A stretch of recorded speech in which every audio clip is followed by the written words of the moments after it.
Is Teddy Prout.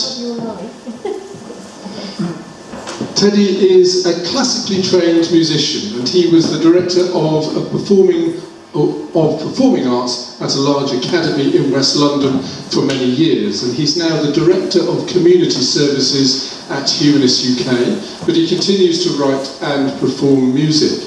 Tonight he's going to be exploring the concept of music, how it works, and how humans use it to create meaning in our lives. He will explore common themes in music from a variety of cultures and ask whether there is such a thing as humanist music. So will you please give Teddy a very warm welcome.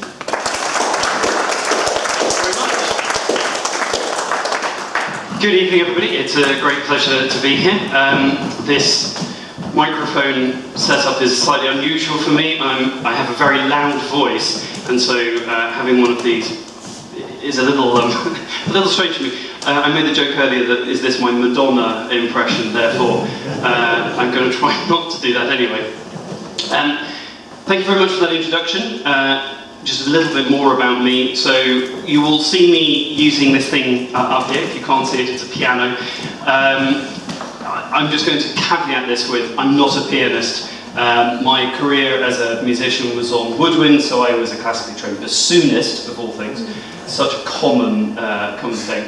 And I played in orchestras and all those sorts of things, and jazz bands and saxophone and all that kind of stuff, until I realised that there's really no money to be made out of that, and so I got a proper job, which involved teaching music instead. And I was a teacher for 15 years. 5 years ago I left teaching. I've been with Humanist UK for 4 years, which means, you know, I'm kept somewhat busy, which means I don't get an opportunity to play as much as I would like. I'm going to make the assumption that most people here at least have some familiarity with humanism and the kind of concepts within humanism that I'm going to be talking about later on in my talk when it comes to is there such a thing as humanist music. So I'm going to make that assumption, but in brief, for anyone who is perhaps slightly less aware of what humanism is, for me, a humanist is someone who looks to the scientific method, reason, logic, evidence, to make sense of the world around them, but empathy, compassion, and a regard for our fellow human beings to bring meaning into our lives, to give us our sense of morals and ethics. So that's where I'm sort of placing the idea of humanism.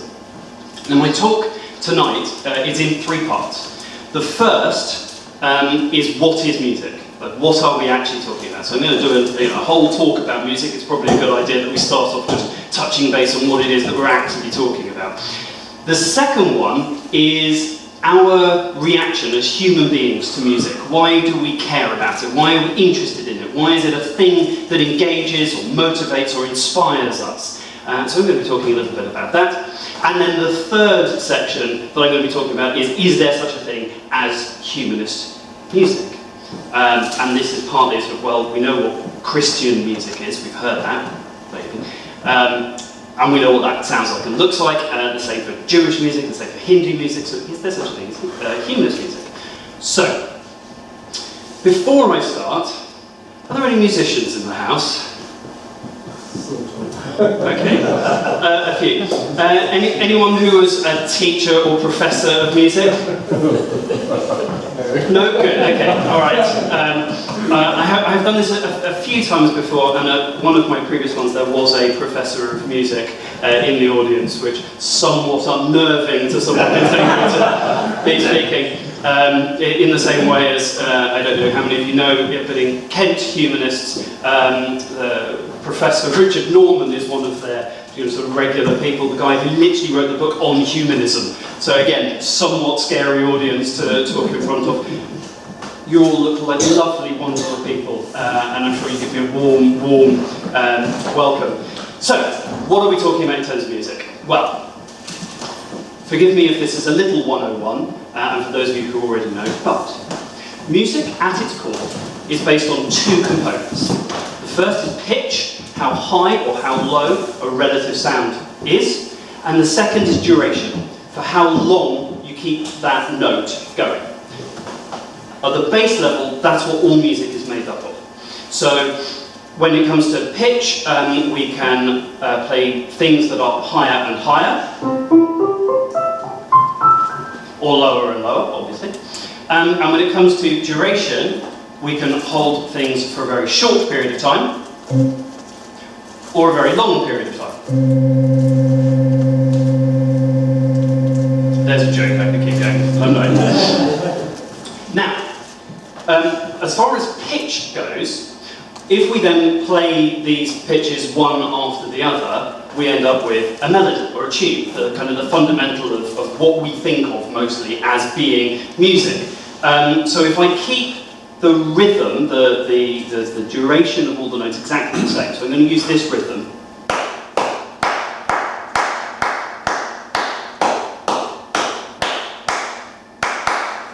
Very interesting rhythm for you all there.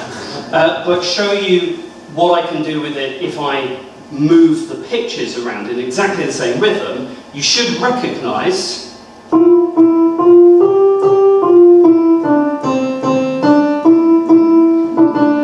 very simple rhythm, very simple set of durations, but the pitch is what immediately makes us think, oh yes, of course it's Beethoven, how lovely.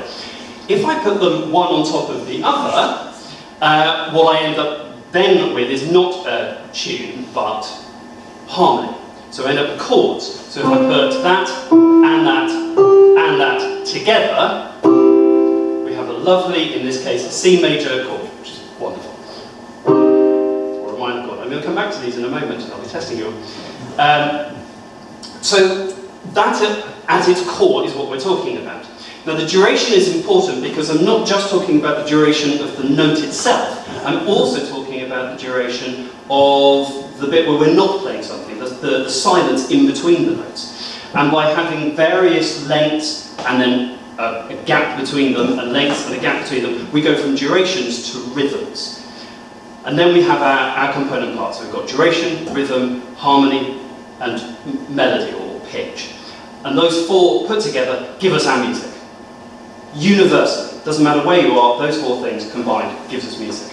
And for us in the Western world, this cheerfully goes along for the better part of a couple of thousand years certainly, until about the 1950s, where there's a group of musicians, and I'm going to go on a little segue into my own little world here. There's a group of musicians that then start really thinking about, well, okay, this might be music, but what happens if we start stripping out some of these bits and maybe stripping out a bit more? And we end up with a school called minimalism, which I'm sure some of you are aware of.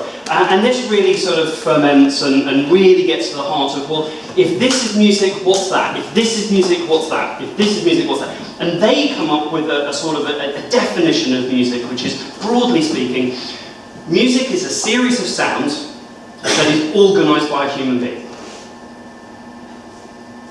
Okay, so one of the most famous minimalist composers is a chap called John Cage. And he writes this wonderful piece of music. I'm going to play a short extract of it.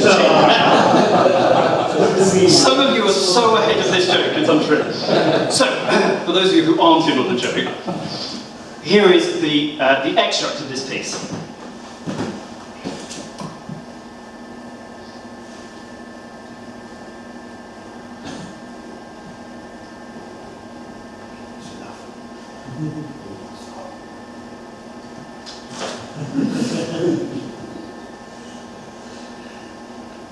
Thank you very much.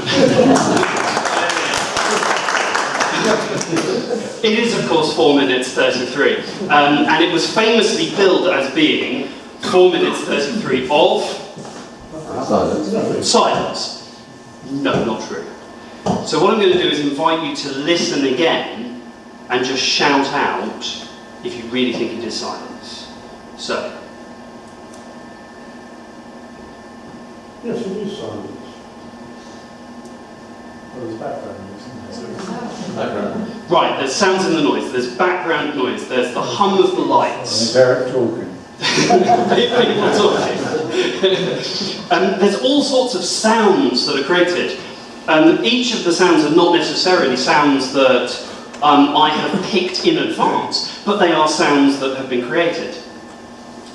John Cage's point was, John Cage, have organised the context for this. The performance, it is based on the context of, I am a performer, you are an audience, this is an auditorium, I've created a set amount of time that you are going to listen to this piece, and the sounds that are ambient around it are just as valid as any other system that I may have introduced in order to create that performance space. Therefore, it's music. It's a sound and logical idea. Plenty of people disagree with it. That's fine. We don't mind disagreement in the world of humanists. However, that was his point. One more digression, so forgive me. John Cage, brilliant musician, but also a brilliant mind, had the opportunity in 1956, I think it was, to visit the Massachusetts Institute of Technology, where they had just created the first anechoic chamber that could be properly tested. So this is a room in which you can enter that is where all of the walls are surrounded by sort of egg container-like things that are stuck, which absorbs 100% of the sound. So if I'm facing you now, you can hear me. If I turn around and talk into, well, you can hear me through the speaker. That didn't work, but you know what I mean. If I didn't have this, all of my sound would bounce off the wall and you would still hear it. But in an anechoic chamber, if I turned around, you wouldn't hear anything at all. And John Cage's idea was, well, if I go into this room, I will get to experience silence. Because there's no external sound that can make it in, and my sound will all be absorbed by the wall. So I will get to experience silence. So he, don't jump ahead if you've heard this story before. So he goes in, to MIT, he says to the sound technician, do you mind if I try this out? Sound engineer says, yeah, have a go. So off he goes in. Comes out 2 minutes later and says, this is ridiculous. I can hear two things. I can hear a low rumbling sound, and I can hear a high-pitched squeal.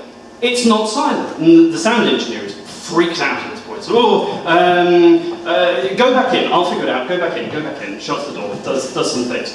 John Cage comes back out 2 minutes later, says it's still there, and the sound engineer is sat there with a smug expression on his face that only a sound engineer can produce. So, yes, Mr. Cage, I know exactly what that is. The room isn't broken, no. The low rumbling sound you can hear is the sound of your blood pumping through your body. That high-pitched squeal is your nervous system. The only time you're going to experience true silence is when you're dead. Now, all of that digression to one side, what we're going to be talking about tonight are the rhythms, the harmonies, and the melodies of music. So I'm not going to go into some, deep thesis about music. I'm going to keep it, hopefully, relatively simple. Which brings me to, well, okay, if this is what we're talking about in terms of music, why do we care as human beings? What's this got to do with us? Well, I think it's this. Human beings are, at our core, aesthetic beings. We live through our experiences. We get our meaning through the experiences that we have. And over time in human evolution, we have given greater weight or greater emphasis to particular experiences over other experiences. So the rites of passage that we go through in our lives, weddings, namings, funerals, comings of age, those sorts of things, are afforded greater and greater weight. State occasions, particularly in the sort of modern nations, openings of parliament and all these sorts of things are all afforded greater weight, and so on and so on. And over time, what we have done is to adorn these experiences with greater and greater emphasis and more decoration. So there may be particular set words that have to be spoken, or particular artifacts or pieces of art that need to be shown or displayed in order to enhance that experience, to make it more than just the everyday. And of course, part of that is by putting music to those experiences. Now here's the really fascinating thing, which is if we take that experience, have the music, take the experience away, leave the music, you will still know what that experience is. A couple of examples. If I play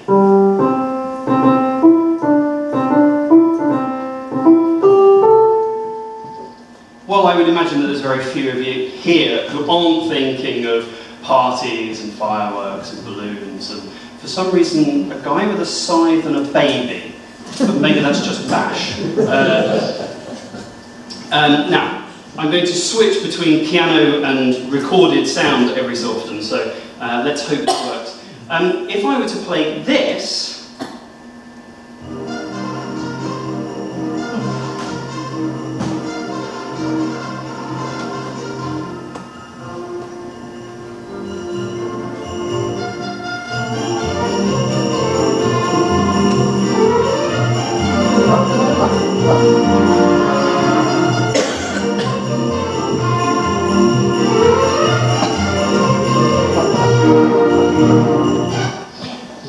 thinking of the beach and presumably you're thinking of winter wonderland scenes and snow and maybe Christmas and all those sorts of things, which is as it should be, given that it is Leroy Anderson's sleigh ride. And this is always a joke that doesn't seem to sit quite well, but if I ask you to listen to this,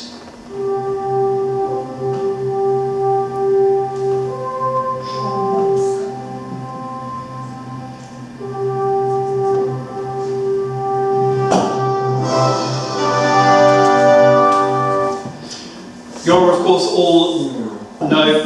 of course all looking up to the sky and looking to be rescued and wondering where Lex Luthor is.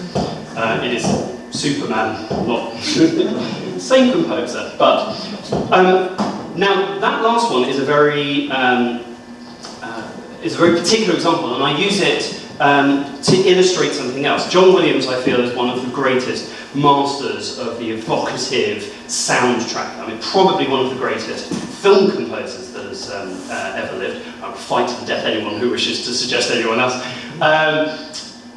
But also extremely talented at making sure that what you see on the screen and what you hear in his score matches perfectly.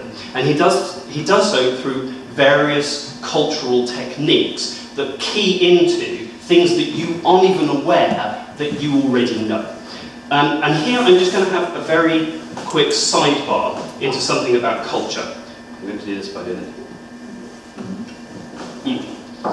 Which is this. For everybody sat here, more or less, you are aware of the cultural touchstones in music based on Western music. So Western music from the Baroque period, really. I'm going to suggest that if I were to place you into a culture where the music was something you weren't familiar with, like Indian rock or Indonesian gamelan, and say, what is this, what does it signify? Chances are you're probably not going to be able to tell me. Certainly not to the same way as you would, why is something happy, or something to do with children, or something to do with a wedding, or whatever it might be. The same is not always necessarily true the other way around. I think there are plenty of people in Indonesia and in India and across China and Japan who, when you play a piece of Western music, will know exactly what that's supposed to mean. And I put this down to really one factor, which is Hollywood. Because most people across the globe now have seen quite a substantive amount of the output from Hollywood movies, and Hollywood movies use these cultural touchstones over and over in their film scores. And I'm just going to talk through a few of them now. So, just before I do, although a lot of what I'm talking about is the cultural reference points, as humanists who have a great interest in science and all that sort of stuff, one of the questions that frequently comes up is there something that is intrinsic and universal, that is based on science, it's based on physics, that all cultures share? And the answer is, no, not really, with one exception, which is the pentatonic scale, which is this, and so on. 5 notes in the scale.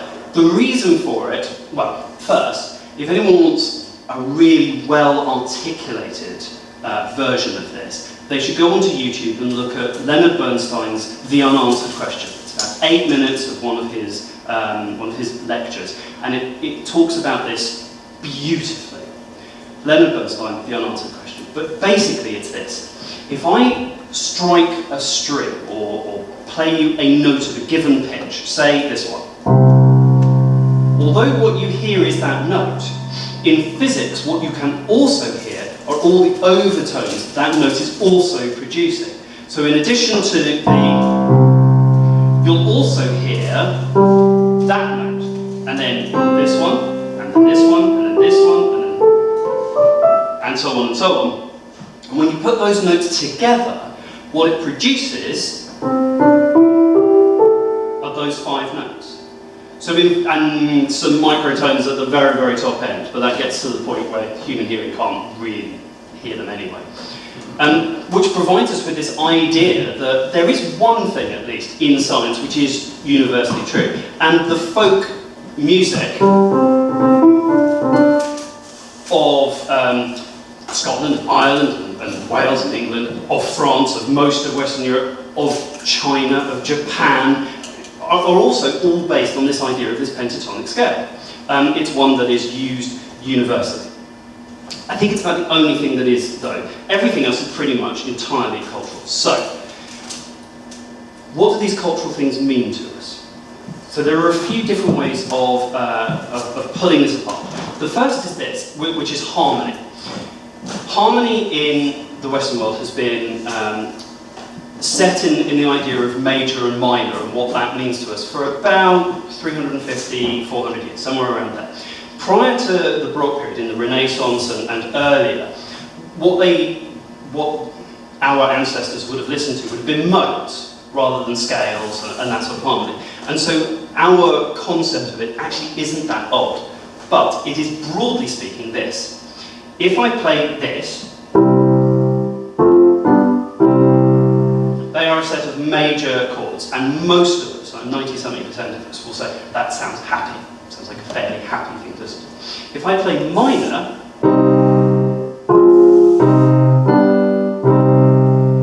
most of us, again 90-something% of us, will say that that sounds sad.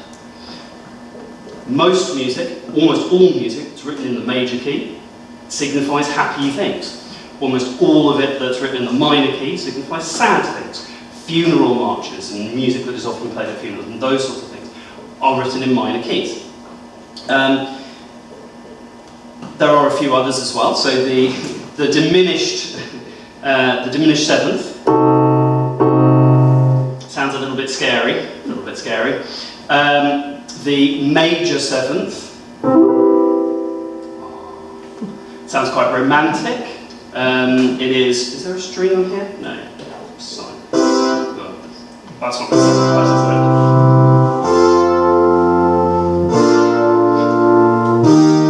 That's my impression of Barbara's adagios for synth, apparently. But there we are. It sounds very, very romantic, and to crib Bill Bailey's joke, the smuggest of all chords, of course, is the major sixth.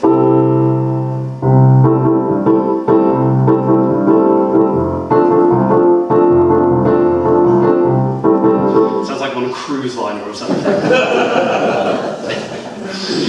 So we have these things in terms of tonality, in terms of harmony, and the kind of connotation that we might have with that. Happy, sad, maybe. I fear if I say yes, the floodgates may open and we'll be here till midnight, but there'll be plenty of time for questions afterwards. Can you hold it? Okay. Do. So, that's the first one, which is all to do with harmony. The second one is much more about the kind of instruments that composers use. Now, I've mentioned before about this idea of heightened experience. Sometimes that comes from very practical reasons. So if I play this piece of music to illustrate what I'm talking about when it comes to, find it, there it is. When it comes to brass instruments,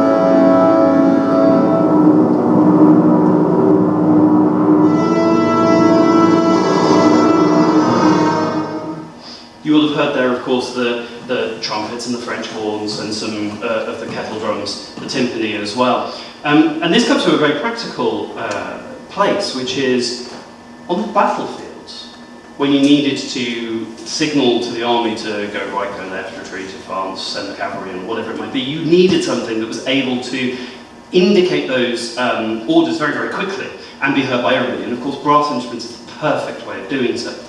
This then in turn is translated into announcing the arrival of the aristocracy, the monarchy, the processionals and all those sorts of things.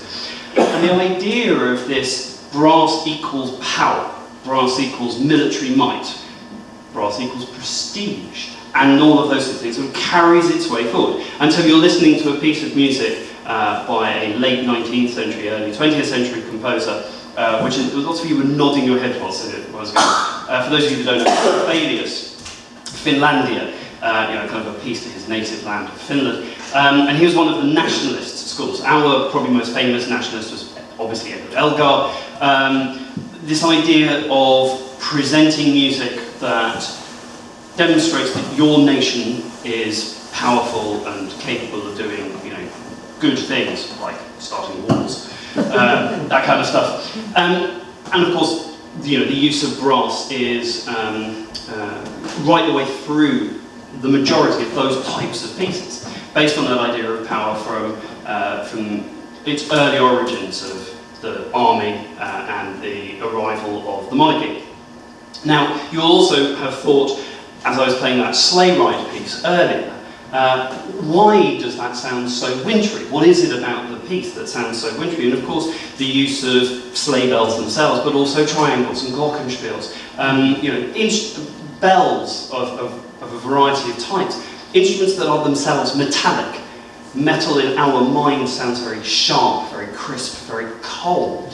And our association with metal being a kind of a cold and harsh thing, and it being used for such cold and harsh settings, is very clear.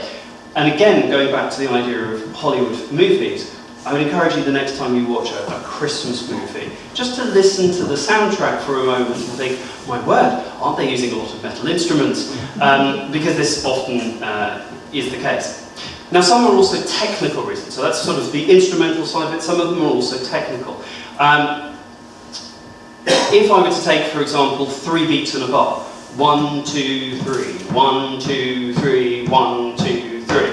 Well, that doesn't give you a great sense of any style or any impression that you might have from it. But if I play it so that the first beat of the bar is strong and the second and third are weak, we get this instead.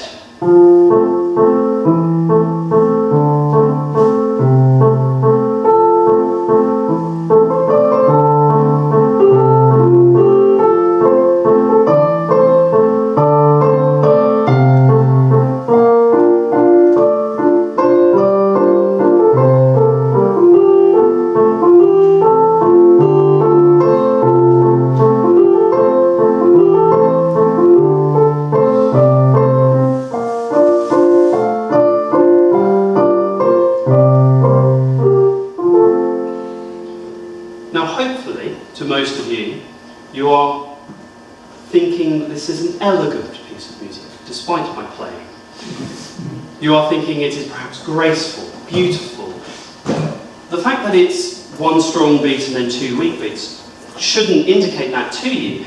I would argue that the reason you're currently thinking that is because in your mind's eye, what you're actually thinking is a big ballroom with people dressed very elegantly and waltzing their way around in a big circle. Something I would love to be able to do but can't. The idea of a 3/4 in that style being an elegant piece is because of the connotation that you have with the dance. And the same is also true of the tango. If you think of the 2 major rhythms of the tango, first the driving pulse of the chords. That 3/4 pound drives it forward. And the bass line, giving it that kind of slightly jarring sense of passion and eagerness, It's exactly what the tango is there to do. And so when we hear a tango, again, what we think in our mind's eye is that very passionate Latin American dance, which then translates into the tango being used for other passionate things as well. Now, all of this is absolutely wonderful, and all of this, broadly speaking, I would lump into a category called programmatic music. Music that is attempting to tell a story of some kind or other. Maybe not a huge narrative, maybe just telling a story by showing a scene of whatever it might be. There is, of course, another type of music, which is called absolute music. And absolute music is written simply for the sake of being a piece of music.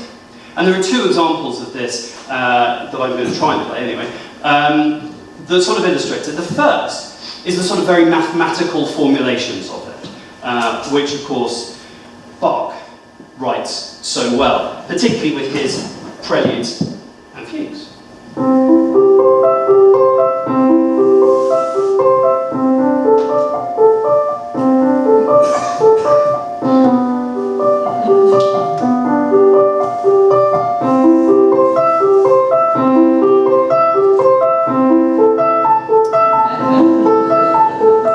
And so on and so on. It is indeed. Oh, if I get it right.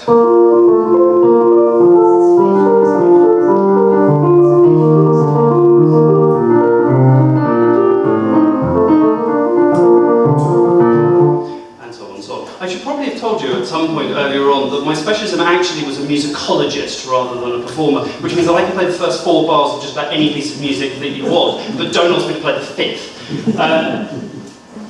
So that's the first one, this sort of mathematical ideas, and fugues, and that sort of exactly typifies that. The other, of course, is this kind of stuff.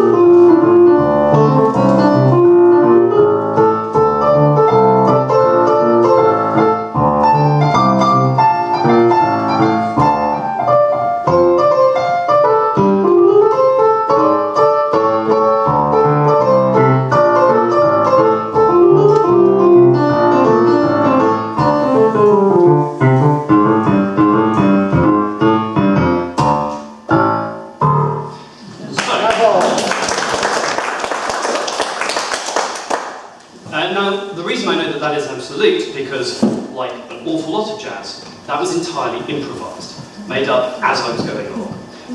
This is, therefore, almost can't be cultural reference points, unless I was much cleverer than I am, and able to make them up as I was going along, which I can't.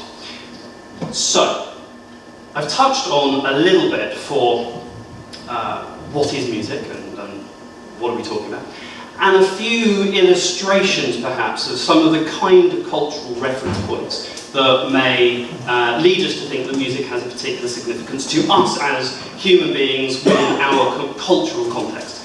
Which all brings me to my third and final question, which is there such a thing as humanist music? Well, so I'm going to attempt to answer this question in one of, by using 3 illustrations, three ways of thinking about it. The first is, okay, we've got plenty of certainly atheist composers, and quite a few humanist composers as well, who have written over the last sort of 200 years or so.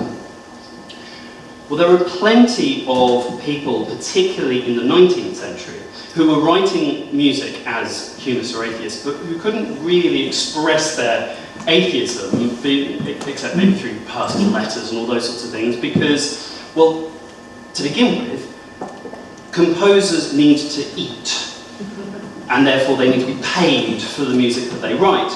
And the main paymaster for most composers prior to, well, really about 1870 or so, were either the aristocratic patrons or the church. So you have an awful lot of composers writing religious music. And I'm going to play you an example of this now. Verdi, the well-known Italian composer who's primarily and rightly known for his operas, writes a requiem. For those of you who aren't aware of the theology of it, a requiem is a mass for the dead. Okay, so that's where it's placed. And if you think of the requiems of Fauré and Mozart and people like this, they are there to conjure up the image of the ethereal, the divine, the glorious hereafter, somewhere where it's lightness and sweet and unicorns and rainbows and other such things. This is Verdi's.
But if I was confronted with that in the afterlife, I'd be terrified.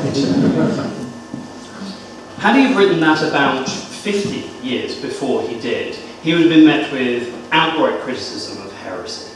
He would have been told that the idea of such a dramatic telling of something that should be definitively sacred was unacceptable. And there is an element of people writing religious music but slightly subverting it. Doing something with it that isn't quite as the church may have wanted them to, or would have liked them to. I mean, for years after the Council of Trent meeting in the, I want to say 17th century, the Catholic Church banned Il Diablo in Musica, a literal interval, a tritone, a diminished fifth, which was considered the devil in music, and it was banned. So, of course, plenty of composers thought, oh, good. Let's see how many times we can fit this in, shall we? In order to go away with it. And there are plenty of examples. You know, Vaughan Williams, Delius, would play around with the various liturgical music. Benjamin Britten, of course, very famously writes the War Requiem.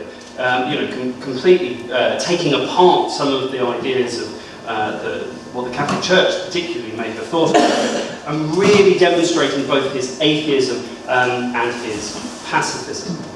So that's my first sort of take, the idea that you could write religious music but do something to it to make it slightly less religious, or perhaps a little profane or a little less sacred.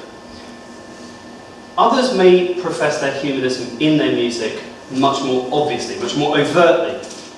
And here perhaps is something slightly closer to the idea of humanist music that we might want to take. So if we were to take a humanist anthem at all, it might be something like John Lennon's Imagine, which I think would be a fairly obvious one. Songs that place, pieces of music that place the human being at the core of what that piece of music is about. Be it Aaron Copland's The Fanfare for the Common Man, a grand gesture, and as only American composers seem to be able to do, that places at the centre the idea of the common person, the person for whom life is the important essence of living. I would contend that that doesn't have to be a humanist that writes it. And this next example was written by two Jewish composers of Tin Pan Alley fame in the 1930s, and sung by someone who was a very devout Baptist. You will all recognise it immediately, of course. And I apologise in advance for my singing voice. And also if the speaker system all suddenly blows up because I start singing into it, which I can't really do very much about, I'm afraid.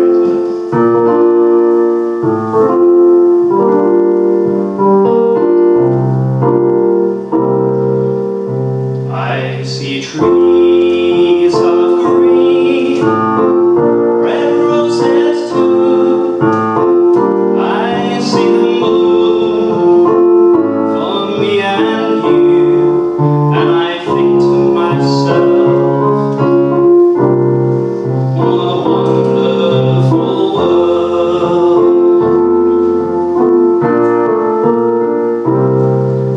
I see skies of blue and clouds of white, bright blessed day, the dark sacred night, and I think to myself,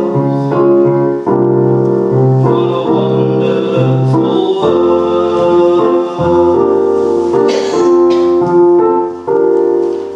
The colours of the rainbow, so pretty in the sky, are also on the faces of people going by. I see friends shaking hands, saying, how do you do? They're really saying, I love you. I hear babies cry, I watch them grow. They'll learn much more than I'll ever know. And I think to myself, what a wonderful world. Yes, I think to myself, what a wonderful world.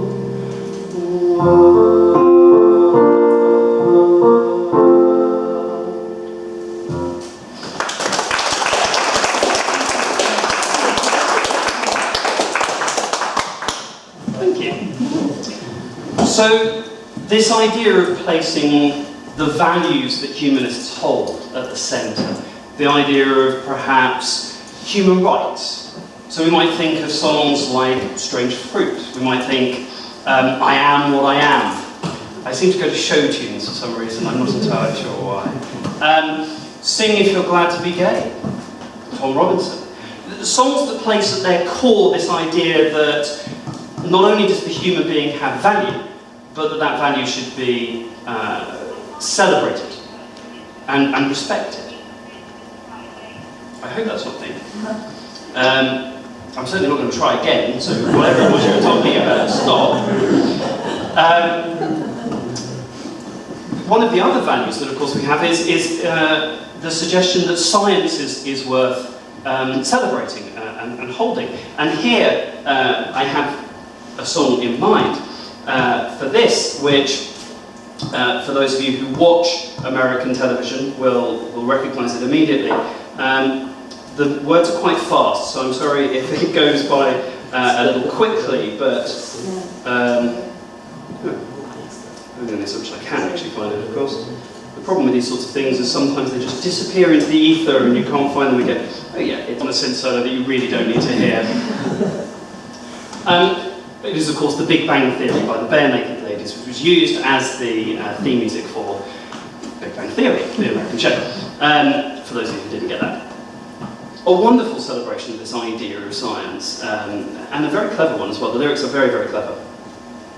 So we have these as humanist ideas, humanist concepts, humanist themes that illustrate perhaps some form of humanist music. And there's one other as well, which is a very humanist way of looking at the world.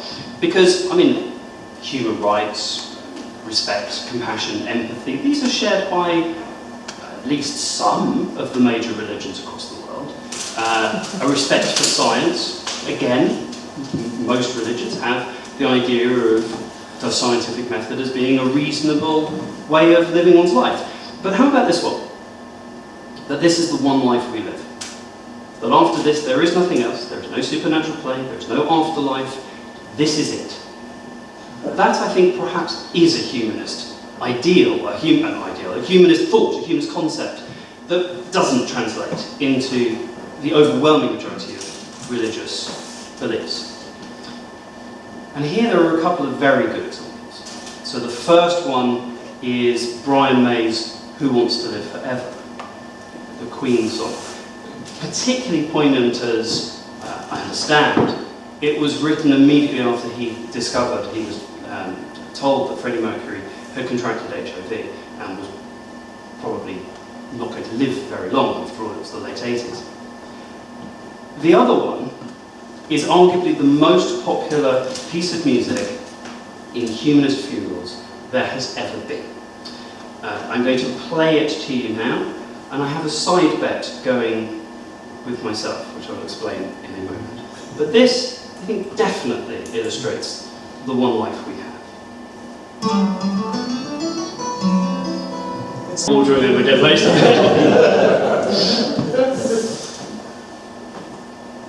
You can see why it's the most popular piece of music for funerals. It is such an uplifting way of thinking about the fact that our lives will come to an end and that there is nothing beyond that.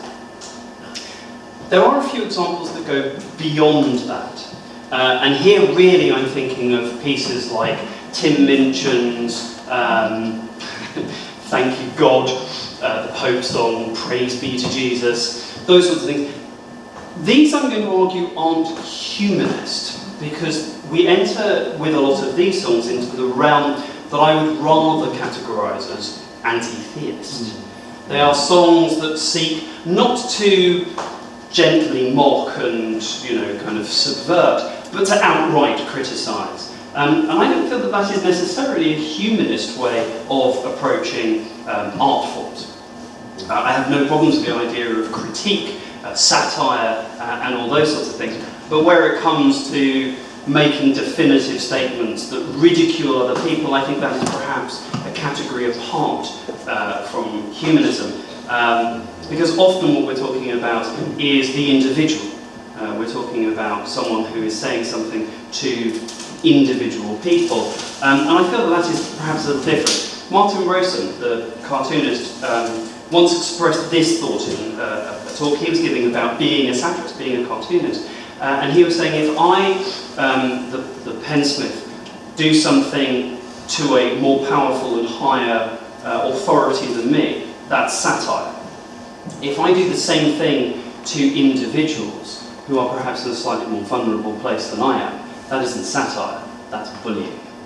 And I feel that that's probably a fair statement to make of these. So here we have my sort of broad thoughts on humanist thought and sentiment as expressed in music, which leads us to this sort of pinnacle question of, well, is there such a thing therefore as humanist music?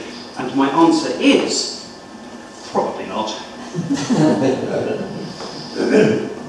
Like most humanists, you can never be too definite about anything. I like to categorise it more like this. The context and sentiment of the piece in question is what provides us with the basis of what it is. If I go back to the very beginning and talk about the idea of Christian music, there's nothing in the music that says that is a piece of Christian music. There's nothing in the chords, or the melody, or the fact that a drum kit is accompanying. That doesn't matter. It's the context. It's played in a church. It worships Jesus, God, Yahweh, whatever it does. And it does so with the intention of doing so. And that's what makes it Christian music. It's what makes Jewish music Jewish music. So what makes humanist music humanist if it isn't the intention of celebrating humanist thought, well, I mean, that's fine, but humanist thought isn't one thing. It isn't a dogma, it isn't a set of beliefs that are then unchanging, because that's not what humanism is. So perhaps, if there is something called humanist music, it is music that is set up in the context and intention of being humanist. Maybe. And here's why I have the biggest maybe of all. Intention obviously matters. For most composers, everything that I've been talking about is their intention, their use of technique and device and whatever else it may be to get you to think of particular things as you listen to music. But music isn't about what the composer intends, because we're human beings and we listen, and what goes on in our mind is the interpretation of that piece of music. Any piece of music that I play, you may be thinking of that piece of music as the most wonderful piece of music in the world because it was the piece of music that was playing when you met the love of your life. When you met your boyfriend or girlfriend. It was the song that played during your wedding. The person sitting next to you is the worst piece of music because it was the piece of music that was playing when the love of their life said, I want a divorce. Or whatever it may be. The point is that music, like all art, is subjective. And the subjectivity of it means that we need to work in our own minds what that means for us. And I think that is a very humanist way of looking at things. We make meaning for ourselves. We make it through the experiences that we have and the connections that we have with other people and with places and with things that we do. And then we give that value and meaning and interpretation. And that, I think, is at the heart of what it means to be humanist music. It's what goes on for us in our minds. Now, at this point, I usually end with a piece of music that is a piece of music that has great significance and value to me, but is one that I assume an awful lot of you will never have heard of. Do I have time? You do. Oh, okay, well in that case I might do it. How many people have heard of Pumunk, let alone? Now I understand we have a little bit of time for some questions and answers. So, there we go. I can't promise to answer every question because, like most people in their field, whilst I know some things about music, I don't know everything about music because it's not possible to know everything about music. But I will hopefully answer at least some of your questions. So, questions. I have a little rule, by the way. Oh, it's okay. I have one. A woman answers the question first. So, and then I'll take those. Thank you. Yes. Yes, thank you. It was very entertaining and informative talk. And of course I'm going to be struggling with my one sort of criticism of it, or at least challenge. And I think you were biased a bit by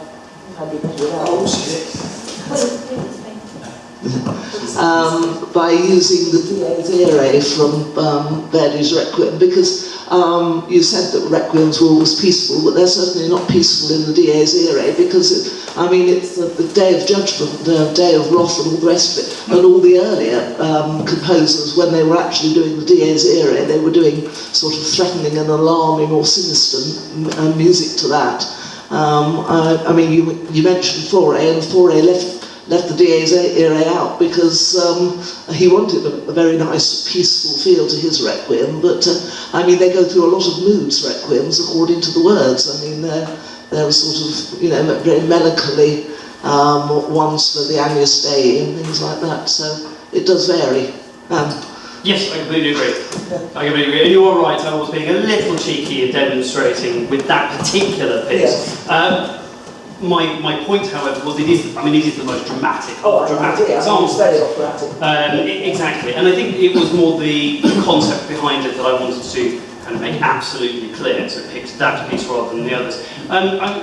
Yes, you are right. I think it is. I mean, I think it is the most dramatic of even the Desirees of you know, the Mozart one is pretty dramatic, but not to the same level, and not to the same level of technique either. You know, he was staying within fairly safe territory when it came to expressing kind of acceptable levels of sort of threatening and all that kind of stuff. And you see the same with the creation of Haydn and those sorts of things. You know, certainly the opening of, you know, the world was formless and void and all that kind of stuff is again uses techniques that are kind of relatively acceptable. Certainly not that sense of operatic. And you know, Haydn and Mozart were both operating within worlds where there was very clear high drama of opera. I mean, look at Don Giovanni by Mozart. It's an extremely dramatic piece, dramatic opera. He could easily have taken various things from that and used that. But yeah, I recognise that it was slightly loading the dice. I'm sure many of you will also have recognised that when I played the major chords I was quite quick, when I played the minor chords I was quite slow. So yes, there was a little bit of that going on as well. But that was more to make it absolutely clear what I was talking about, rather than because I wanted to try and trick you. Although, you should never take anybody's word for anything, and don't take the fact that I'm standing up here to be truth, because I'm not sure it always is. But it's a good point you want to make. So, we've waited very patiently. It was just to do with, I agree with what you said about the piece of the minor chord sound sad. Why didn't minor chord sound sad? Culture. Culture. We have grown up in a world that tells us that minor chords sound sad. It is a learned thing. I've not read anything that says that it's anything else.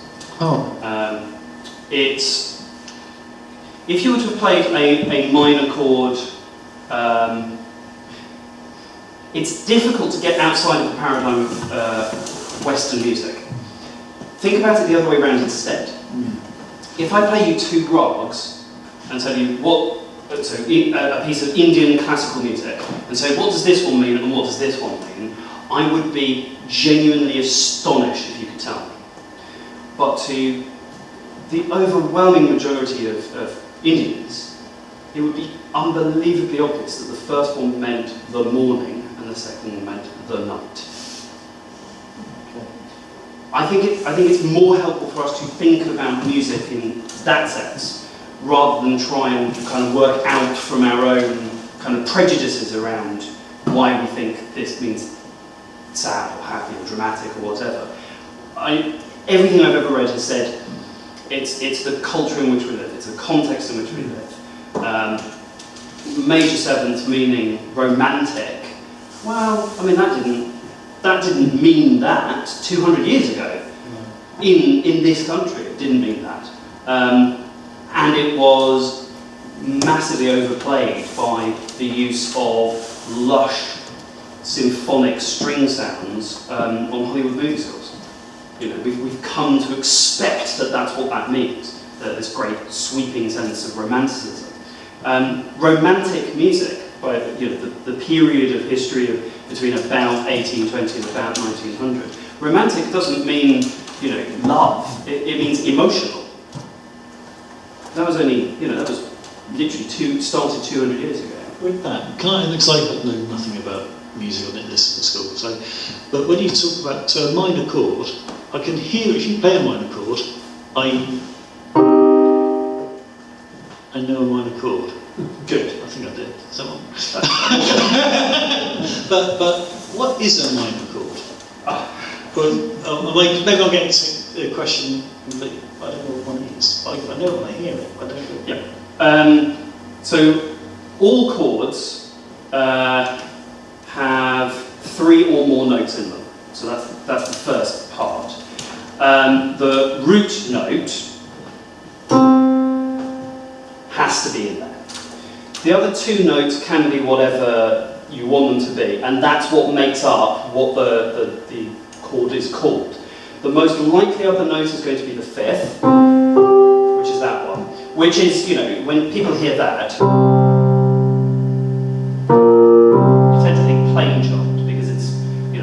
interval that was used in medieval period, very early Renaissance, and all that kind of stuff. So if we accept for now, and it isn't always true because there's lots of chords that don't have a fifth in it, but let's assume for now that it is the fifth. The third note, the one in between those two, is what then creates whatever the chord is actually called. So if it's the second, so that's 1, that's 2, that's 3, that's 4, that's 5, 6, 7, 8, which is why it's called the fifth. It's the fifth, 5 notes forward. If I have the second, that's called a second, so C2 in this case. And it sounds like it's not resolved because it needs to go somewhere. The same if it's a fourth. So if I play that one, it needs to go somewhere. And the place that it needs to go to is the third. There are 2 thirds. There is the major third, and there is the minor third. So that third in between them either gives you a major or a minor. The minor is the flat, and the major is the natural. So you have the minor or for the major. Thank you very much. 15 years as a music teacher, I knew it would come in handy as Sir, and then perhaps David, and then I think you had your hand up. So 1, 2, 3. If we go back a very long time, obviously rhythm was the first thing I would have thought, and then would variation in pitch or notes have come in afterwards? Would you have called that music when it was just rhythm? Oh yeah, very much so. Even with no other notes? With no differentiation in pitch, yeah, absolutely. And I can give you a piece of music that demonstrates this brilliantly, which is Steve Reich's clapping music. And I'm not going to do it because I can't remember it all, but it is a rhythm, which is something like... And he and one other person are clapping it. And every cycle of that rhythm, the other person adds an extra half beat. So they get slightly further out of phase with each other and then back into phase with each other. It is very definitely a piece of music. It's polyrhythmic because it's got lots of different rhythms happening within the piece. It is sound that has been organised for performance. I mean, it is the classic definition of music. No melody, just different durations of notes with breaks in between them. I mean, that's, yeah, exactly. The point about did melody come before rhythm is a very, very difficult one to answer. I mean, there is one of the earliest instruments for which we know exist is a flute. It's a bone flute that was found somewhere in China, but don't ask me where, I can't remember, and it's dated to about 40,000 years ago. I mean, this is extremely early music. It is a melodic instrument.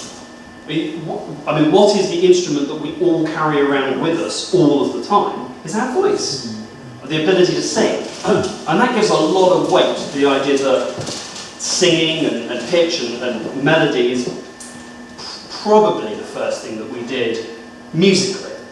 The idea of rhythm coming first kind of stems from the idea that, well, hitting something makes a loud sound and maybe we would have used that to communicate.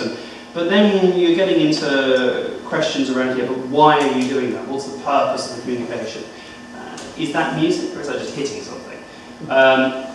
Don't you think the fact of striking something and getting something out of that would be a fascination? Well, it might be, but repeatedly doing it when you've got to worry about, tigers eating you is probably slightly less secure in its analysis. Well, yeah, maybe with the thing that you were striking an interesting rock with, use that instead to save your life. I haven't studied kind of proto-music to anywhere near the length to be able to answer that question.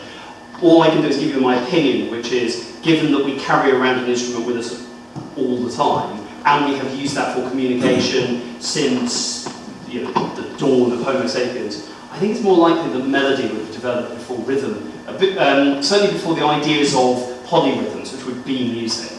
I think it has to be that way around. There is, obviously, a very racist reason for thinking that rhythm comes first, which was, this theory born in the 19th century about looking at African cultures and going, well, they're all based on polyrhythms, therefore, and they're primitive, therefore, that must have been what we did first. That sort of pervasive racist idea still makes its way through, and I don't like it. I don't like it for that reason, but I also don't like it because I don't think it's true. I hope that answers the question. I went off on a little tangent. I'm very good at going off on tangents. Sometimes I lose myself. I think David was saying. So you may be interested to know that What a Wonderful World is in the Dorset Humanists choir repertoire. We sang it at our Darwin Day. So I've got two questions. The first question is whether it's more meaningful perhaps to make a distinction between religious music and secular music. So, for example, I would, two examples I would come to mind, maybe Chopin and Debussy I would maybe categorise as just purely secular music, so that might be something you want to comment on. The other example, I think you briefly mentioned Vaughan Williams. I was also wondering whether something like, a couple of symphonies of his I'm particularly fond of, the Fifth Symphony, I think the Pastoral Symphony and the London Symphony, because they are essentially trying to express something about about human life. I mean, the London one particularly, because it's about a city and it's about city life. Whether you might categorise that perhaps as humanist music. So this is an excellent point. I've got a little story about the London Symphony, which I'll say at the end.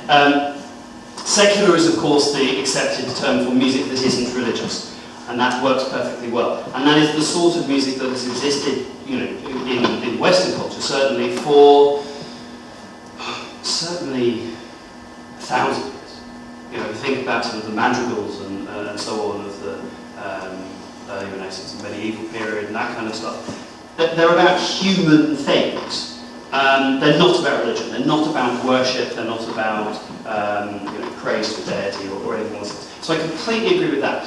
I want to categorise a difference, though, between secular and humanist.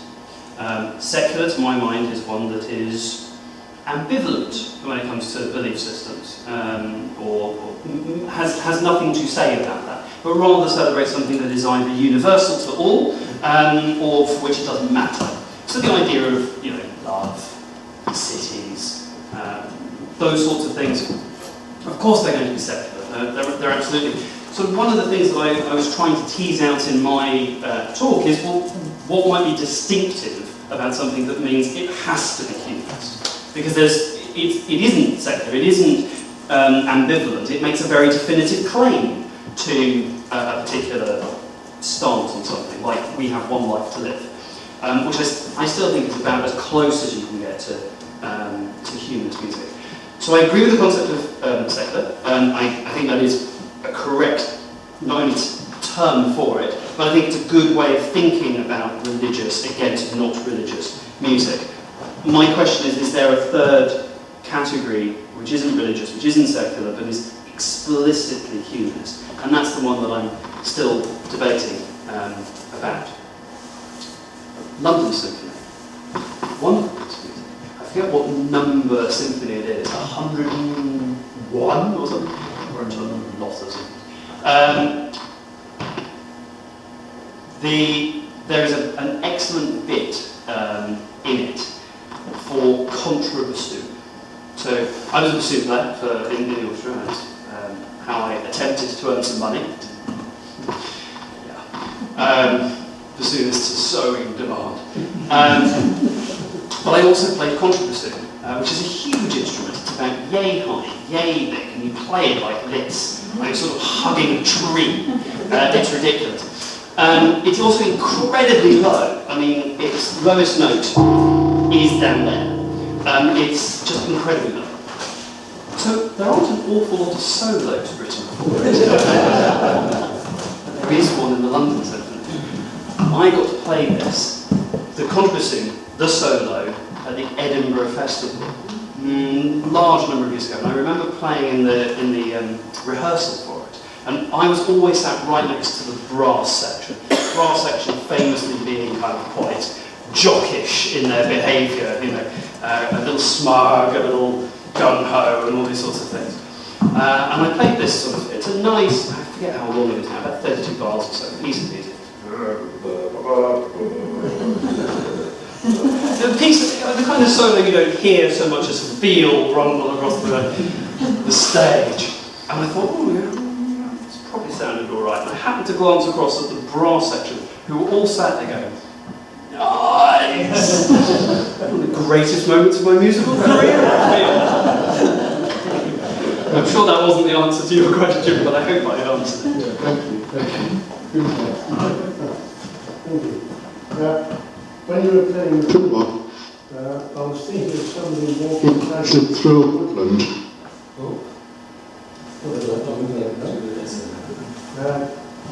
At the beginning of the talk, I'd already thought about Vaughan Williams as being a humanist musician, or whatever, not especially writing about all the real things in the world that he wrote about.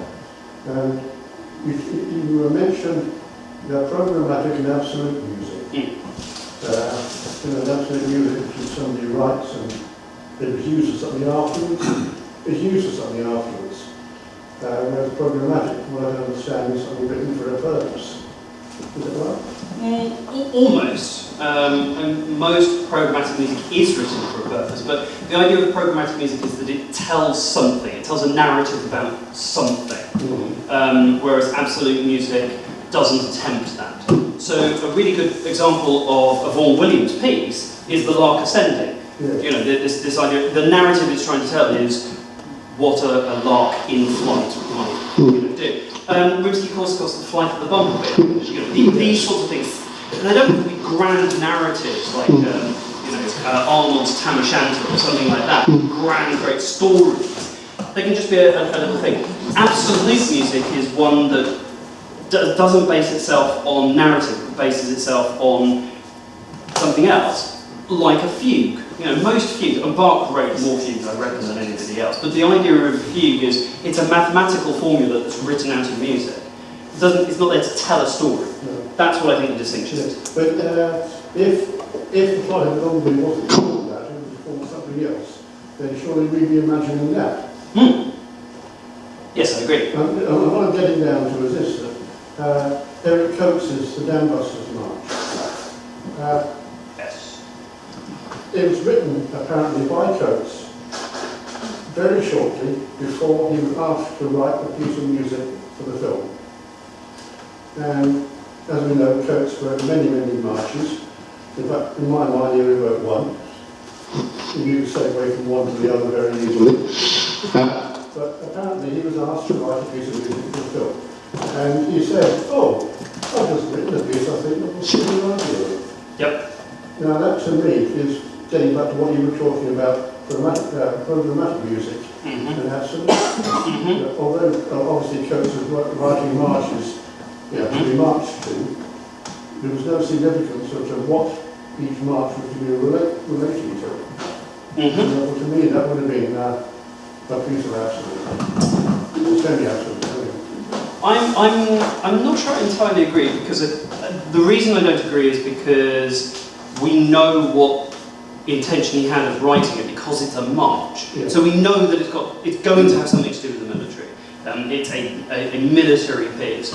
We know the tenor and the flavour of it because of its tempo, the speed of the piece, because of its tonality, the kind of chords that he uses. And those won't have been by chance. He will have had a concept in his mind as he was writing them. The fact that it was used for a particular film reinforces a very specific narrative in our minds, and I've got no problems with that. I wouldn't say it was absolute, because I don't think that there was no narrative being thought out in his mind as he was composing it. The other example that I have is, I'm going to get this wrong, but I'm going to try doing that piece. How many people in this room, now think about, with all the orchestra that goes along with that, how many people are currently thinking of a spaceship attempting to dock with, okay, well, at least a few. Good, okay. It was a piece of music that was just stolen by Stanley Kubrick for 2001. And the scene that he uses it in is the scene where, you know, I'm fairly sure that Strauss didn't have in his mind. I'm just guessing.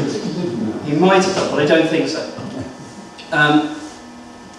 But when I listen to that piece of music, the Blue Danube, that's what I think. I cannot hear the Tchaikovsky. This is very bass and pure, so I'm sorry about this one. But the Tchaikovsky piece. How many people are going? You know, have a little fruit and nut bar in your right? Again, I'm fairly sure that Tchaikovsky didn't think that this thing was going to be used for a chocolate bar. So the context to which it gets put, I think, matters. And that's what reinforces the specific nature of it. But the general nature of things that are programmatic in nature, waltzes, marches, pieces with, you know, sleigh bells and all that kind of stuff, is programmatic because we know what it's, even if we don't know the specific story it's telling, we know the general story it's telling. And therefore I would argue, and I'm very happy to be wrong about it, but I would argue that it is programmatic. You've forgotten the William Shell Overture in the See, I don't have that context in my mind, but there we are. As it's here. Thank you, very interesting. Just to comment on the Question. I don't know. Switch on it. Every so often it's like a member of the audience talking to me, and then occasionally it's like the voice of God. At my mother's funeral, we played a piece out of Africa as we went into the funeral because we lived in East Africa in the 60s. And as we left the funeral, we played Always Look on the Bright Side of Life. It was great fun. Everyone loved it. Yes, absolutely. I mean, it really is. When my father died and we had a memorial for him, he was in the position. He was in the position where he was able to say what he wanted in his funeral. You know, he planned his own memorial, which is a very lovely way to be able to do it. I mean, his opening gambit when speaking to the celebrant who was writing the funeral for him was, "Well, I don't care what's in that, so I'm not going to be there." But that aside, he was very clear that what he wanted was something that was fairly irreverent, but that made people leave smiling and celebrating the life that he did have rather than the fact that he had died. And I think that's a beautiful thing, and yes, and I think I really appreciate that. Yes, and then the lady at the back, and then I think you say. Hello, we're better off now with this thing. Is it on? Yes, you have to, it has to face you. Right.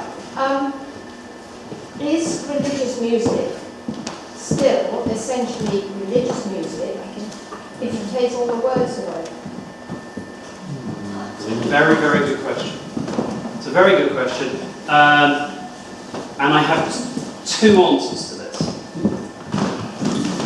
So the first answer is no, and the second answer is yes. If you take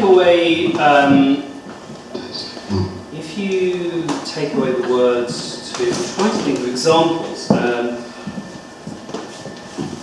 If you take away the words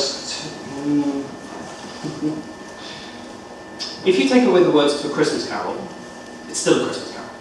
And presumably everybody knows that it's a Christmas Carol. Because we all know. Because we all know the tunes already, and they are so ingrained, especially the ones that are absolutely clearly religious, you know. Oh come, all ye faithful, da da dee da da da dee da da da da dee. I defy any of you not to be singing the words along as I'm singing the tune without the music. Da dee da da da da da da da da da da da da da da da. words. Is that a religious piece? That was played at the beginning of my wife's funeral. Yeah, I mean, and it's it's a gorgeous piece of music that has its origins as a piece of folk music, appropriated by the Shakers, I think, and then sort of not really reappropriated, disappropriated, whatever that phrase might be, into something that's genuinely much more secular. It's just, Lord of the Dance, not so much. Simple Gift, yeah, maybe. And so there's that goes along with it. I think there are some pieces of music that, whatever you do with it, it is going to be religious by its... because it's just so hard to get away from the fact that it is used in a very, very particular context. That doesn't mean, and I went on the radio a few months ago, last year, and one of the questions was, does that mean that humanists can't enjoy Christian music? Was the specific question.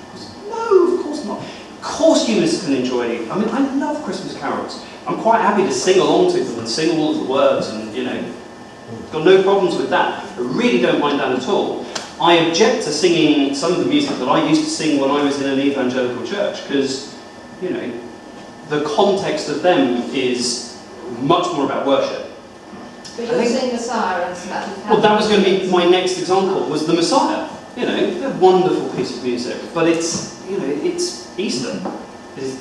That's when it's played. That's the context. I still love it. Still is great. You're dying to... I'm dying to... There is a question at the back, so because it maybe follows on to... I'll go without that. No, take it. Right, it follows on directly from what you've just been talking about. Yeah. I would suggest that we don't just have religious music, we have, especially with Christmas carols, we have seasonal music. So, and you hear Christmas carols played in whichever supermarket you're going into. It doesn't mean you associate that with the glory of God, you associate it with shopping.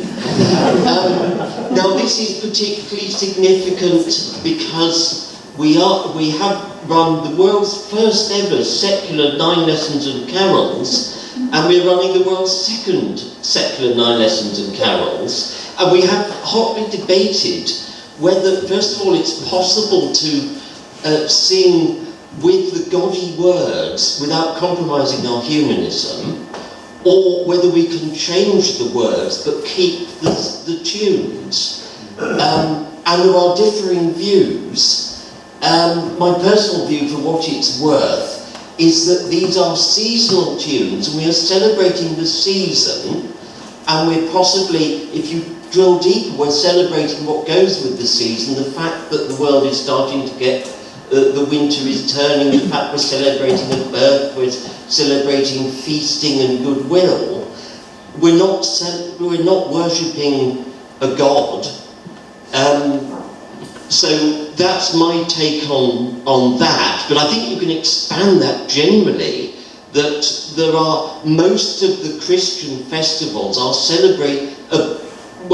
many of the Christian festivals are simply celebrating a season.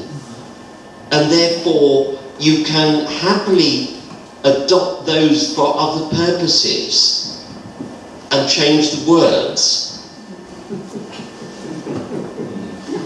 I propose. Good, it is so proposed. There we are. The lady at the back, and I'm afraid the gentleman at the front, so sorry about that, but that was the order. And then you, sir, and then I think maybe time for one other question after that. Thank you for a really interesting talk. For those who are wondering why people keep doing that, the microphone is monodirectional, which means unless you talk into the front of it, it doesn't register the audio. I've got a few questions actually. One, I'm hoping you'll be able to tell me, because I can't quite remember, but many, many years ago, I read that there are certain types of music, and I think the composer...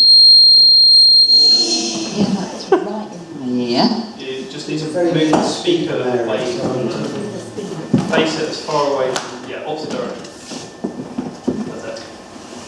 I think the composer was Mozart, but but there was something about his music that has a very calming effect, particularly for children or adults in a state of heightened anxiety. Yeah.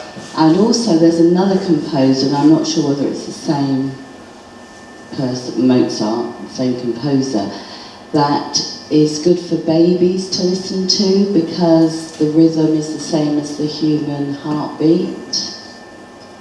Yes. So I remember reading this, but I remember reading this about 20 years ago. So things may have moved on. So 20 years. My understanding is that there's nicer stories that make it. There is nothing intrinsic about Mozart specifically, and it was Mozart that was the composer who was named. There's nothing specific about Mozart that would indicate that's true. The other side to that is that if you listen to Mozart, it will help you study. That was the other one that was that did the rounds. There's no real evidence for this. The blind studies showed that a lot of classical music that was of a particular type, of which Mozart is but one, had exactly the same effect. And the idea that Mozart mimics the human heart, well, I go back to my Don Giovanni example, go listen to the opera of Don Giovanni, very little of that's in the tempo of the human heart, well, unless you're running, I suppose. So, no, I'm afraid, almost certainly not. Well, thank you, that's made that clear. The It might other, not be true, but... the other question, you said that music is very subjective.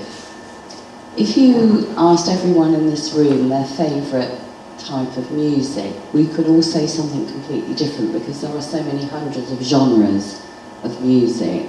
Is there a scientific or other reason for that?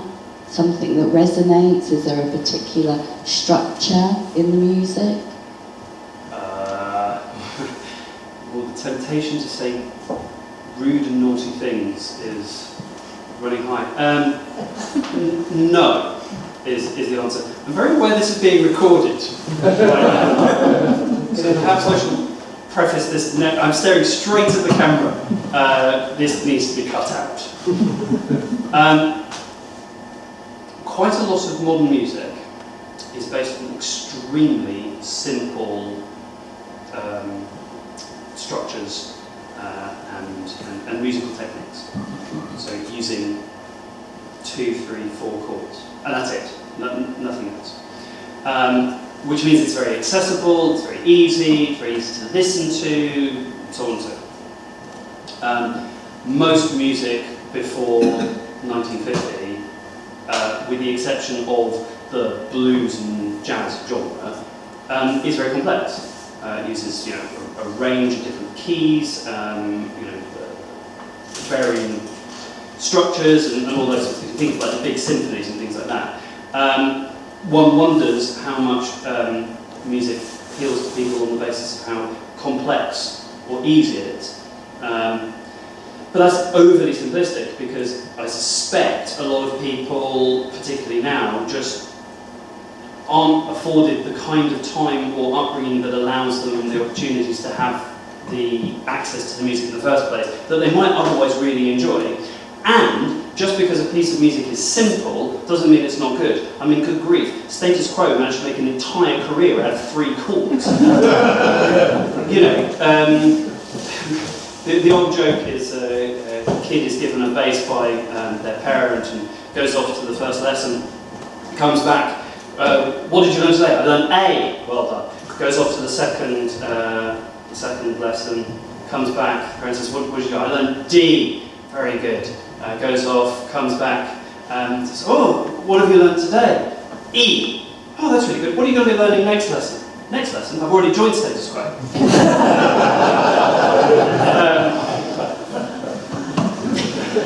Thank you. I guess it's really about the nature-nurture debate of music, isn't it? Yeah, I absolutely think that that's the case, but also that we shouldn't want to put music on differing levels. Music is just music. Just because it's not a piece, it's not a style of music that we personally enjoy. It doesn't mean that it doesn't have value. A lot of people have a lot of very negative things to say about hip-hop and rap and those sorts of things.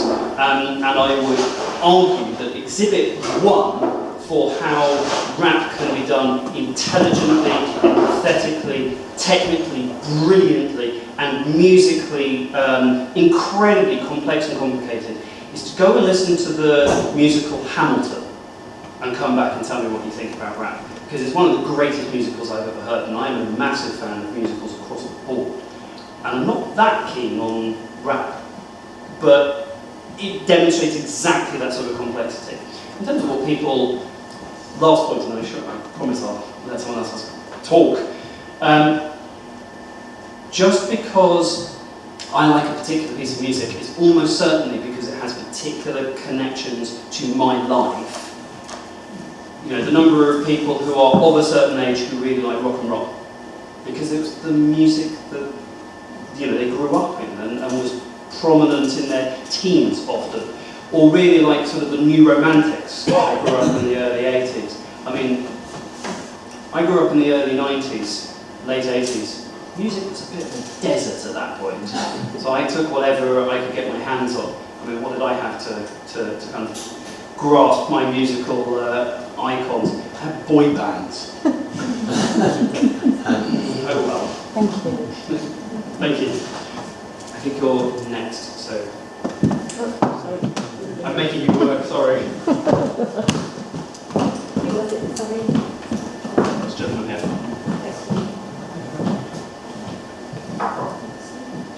Quite a number of the things you've said resonated with me, and I found myself associating a number of them with that Walt Disney film Fantasia. I don't know if you're familiar with that.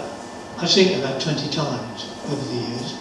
I love it. I could see it again tonight. A couple of things out of that. One, you talk about absolute music, and you mentioned Bach and fugues, and right at the beginning it starts off with Toccata and Fugue in D minor, and it's noticeable that that is the only segment that they use where it isn't representational art. It's kind of impressionistic stuff. It's colours, it's shapes, and that, in a sense, the absolutism of it perhaps defies the pictorial association. The other thing is talking about why we like music, or what music means to us, why it resonates with us. And a lot of it's to do with associations, personal associations, whether they be emotional or visual, perhaps other ways as well. But and I find quite a lot of the things there is, I mean, you mentioned Cadbury's fruit and nutcase, but pretty well any time if I'm listening to, say, Classic FM, and one of those pieces out of Fantasia comes on, what goes on here is the pictures that I have seen so many times associated with that, like Tchaikovsky's Russian dance, Arab dance with all those fish. Yeah. The Russian dance with the thistles jumping about, the dance of the hours with the ostriches, the elephants, the crocodiles, all that kind of stuff. And that frightening one, the Mussorgsky's dance on the Night on Bare Mountain. Yeah. Sends a shiver up my spine every time. But the pictures are there, the associations are there, and there's an emotional response every single time. Absolutely. Of course, a number of the pieces that you just mentioned, particularly the Tchaikovsky ones, are all pieces from ballets, which by its nature will be telling a story anyway. You know, it is a narrative piece. Yeah, and the most famous one from Fantasia is, of course, The Sorcerer's Apprentice by Dukas. And that is, when I used to teach programmatic music to the little kids that I used to teach GCSE and A-level, but occasionally I would get to teach younger kids. And one of the pieces that I would kind of teach them is the various motifs and things that were used in that to illustrate how you might tell a story.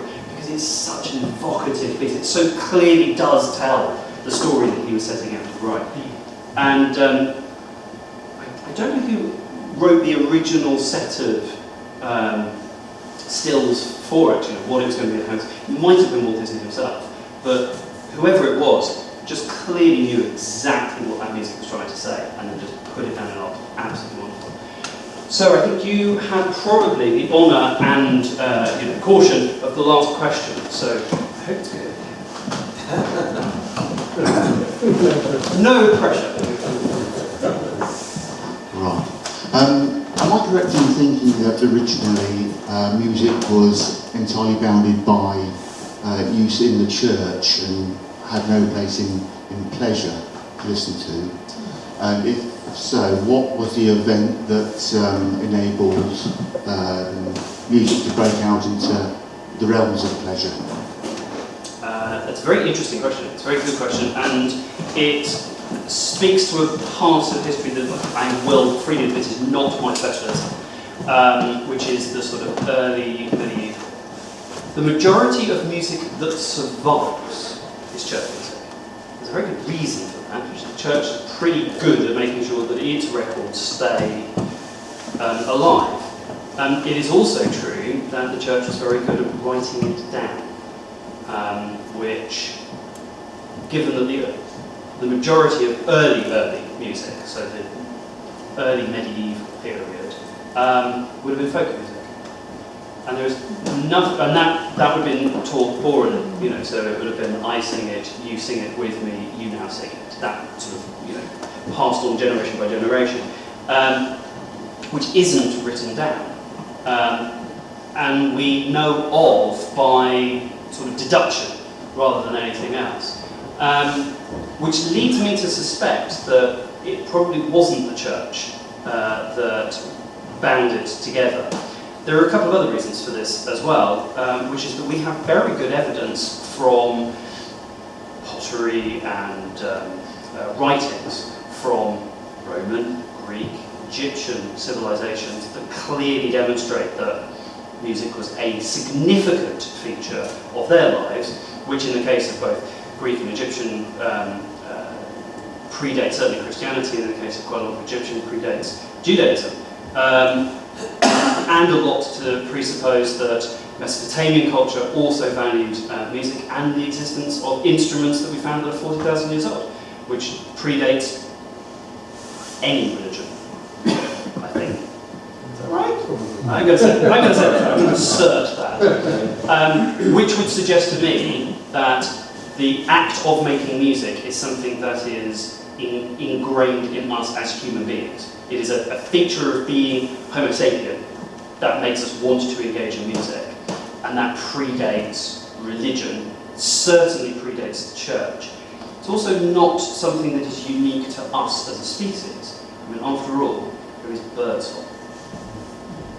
So it wasn't a question then of music not being permitted for pleasure purposes? No, absolutely not. I mean, madrigals wouldn't have survived if the church had banned them completely. And also remembering that that's bound within a very particular context of Europe, and the same is certainly not true in Africa, China, India. And India has a musical tradition that stretches back at least 5,000 years. So, step outside of the Eurocentric views of church, state, music, art, all those things, and you'll find plenty of examples within our species where music is made because we're human, and that overrides everything. Okay, in that case, I just want to finish by saying thank you very much for being such a lovely and generous audience, and I hope you've enjoyed the Easter meal.